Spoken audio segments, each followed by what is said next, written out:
Iginiit naman ng ina ng yumaong basketball player na si Rene Butterbonia na hindi sapat ang paghingi ng paumanhin kaugnay ng pagkamatay ng kanyang anak kasunod ng pahayag ni Ateneo de Manila University Men's Basketball Head Coach Tab Baldwin matapos ang trahedya. Sa isang post sa Facebook, sinabi nito na mas nais niya ang malinaw na paliwanag kung ano talaga ang nangyari sa insidente kaysa sa simpleng paghingi ng paumanhin. Ayon sa kanya, hindi niya matanggap ang paliwanag na aksidente lamang ang nangyari dahil naniniwala siyang kulang ang naging impormasyon na ibinigay sa kanilang pamilya.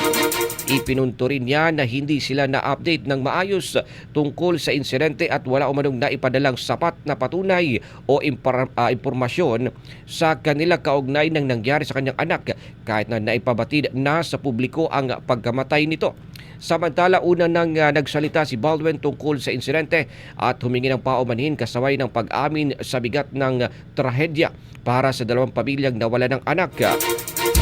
Binanggit din niya ang matinding pagdadalamhati na dinaranas ng mga naulilang magulang.